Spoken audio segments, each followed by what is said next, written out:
Welcome back to the channel. Today, I'm not going to waste any time. We're jumping straight into the ultimate Shinku guide. We'll cover how to build Shinku for maximum power, the best team compositions, and basically everything you need to know. Before we get started, I only ask for one thing. Hit that subscribe button. My channel is still brand new, and I'm about 1,000 subscribers away from reaching the first big milestone. One quick subscription from you gives me the motivation to keep making tons of high-quality content. All right, let's get started. First, let's talk about Shinku's role. She's an S-rank Cosmos character who uses a condensate weapon, and her primary role is a melee main DPS and burst carry.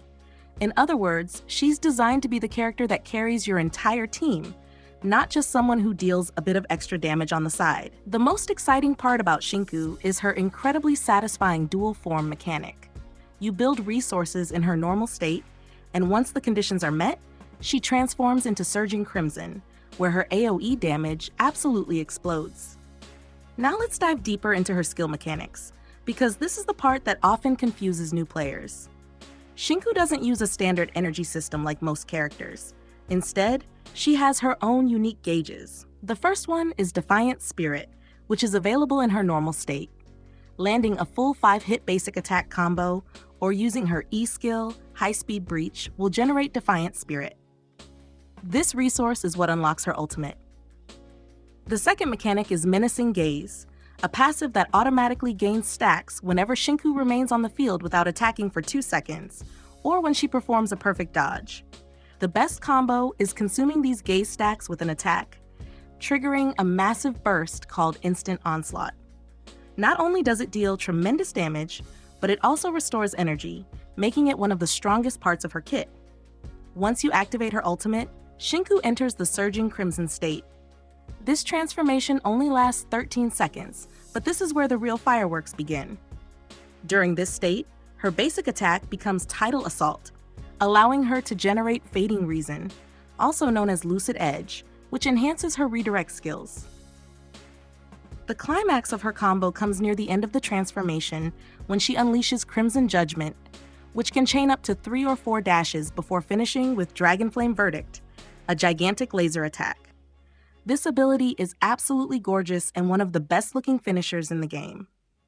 For skill upgrades, I recommend the following priority order after the balance adjustments: Basic Attack first, Ultimate second, Redirect skill third, and Support skill last. The reason is simple. Both her Menacing Gaze passive and her charge damage scale directly with basic attack levels. Don't make the mistake of neglecting it.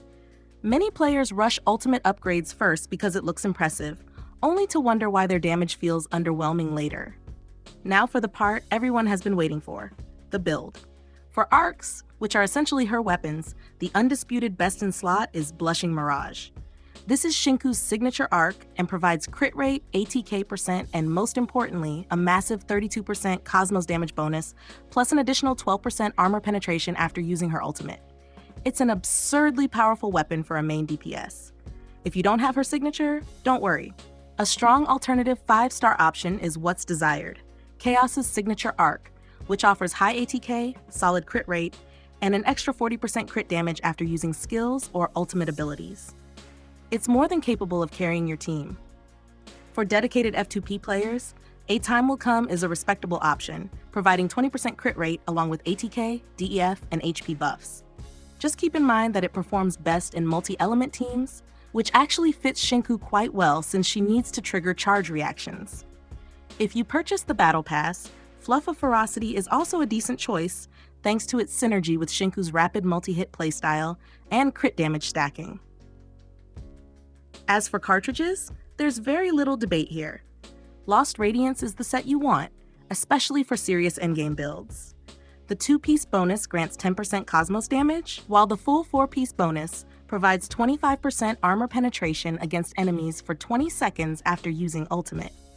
This effect stacks with both her signature arc and her A1 Awakening, allowing her total armor penetration to easily exceed 50%.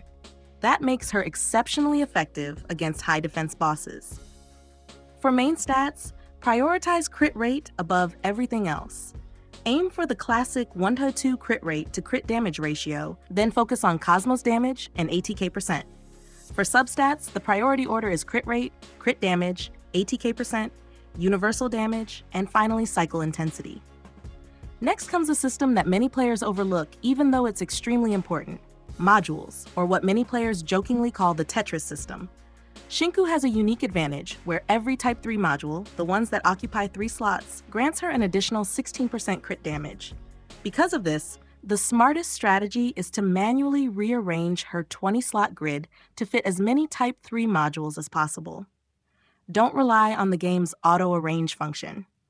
If you let the system organize everything automatically, you're potentially giving up a huge amount of free damage. Let's talk about Awakening, which is unlocked by obtaining duplicate copies of Shinku.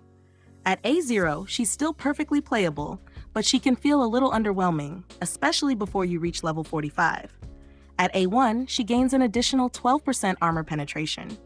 A2 allows her ultimate to reduce the enemy's Cosmos resistance by 10%.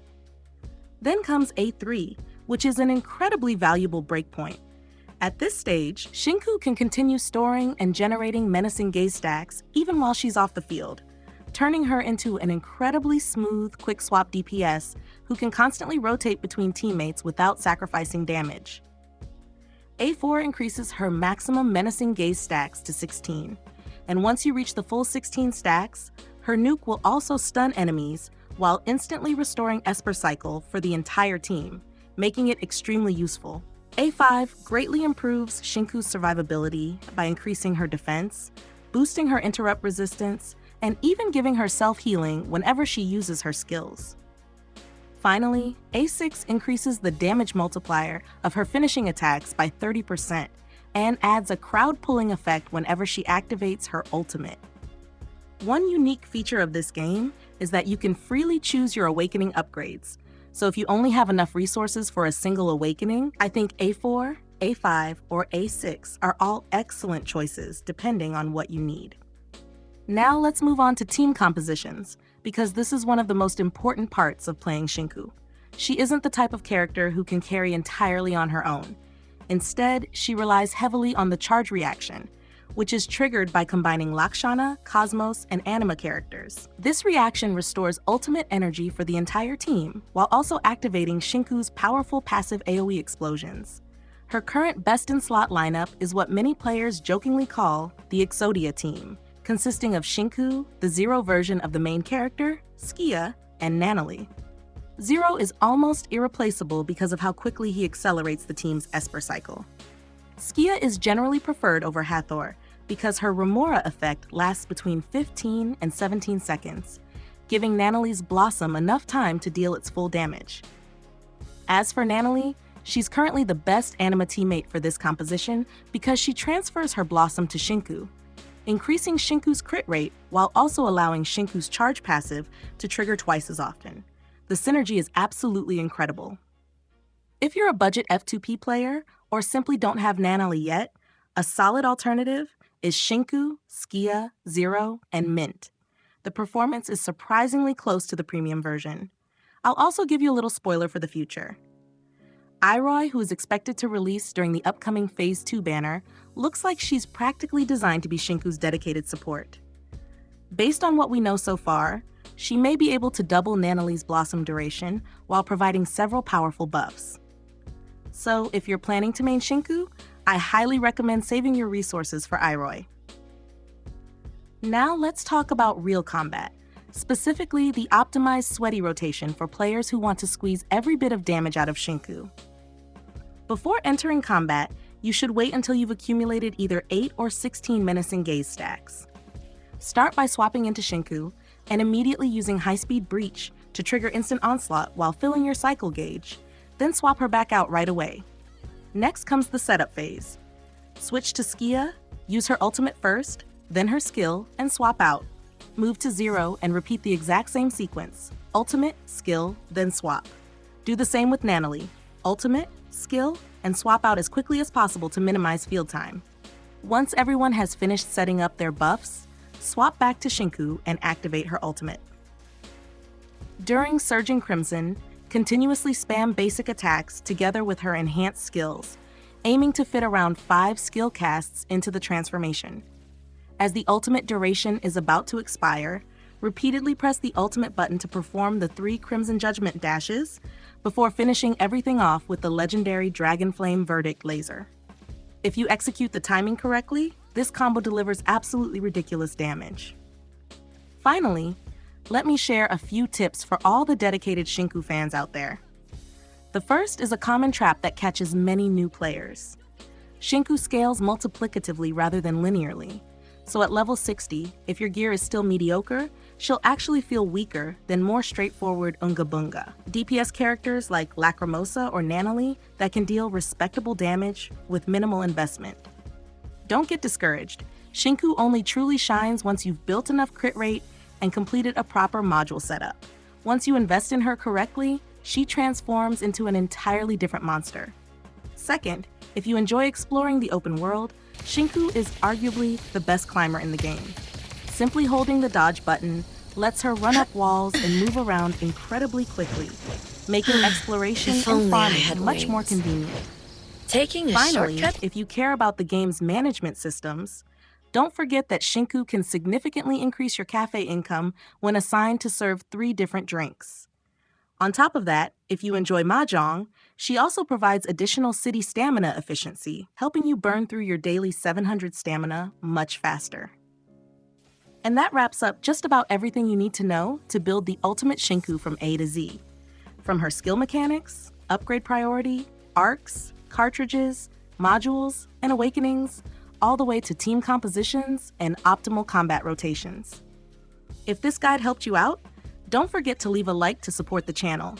And most importantly, if you haven't subscribed yet, now's the perfect time. I'm working toward my first 1,000 subscribers to unlock more features for the channel, and every single subscription means a lot to me. Thanks so much for watching all the way to the end, and I'll see you in the next character build guide.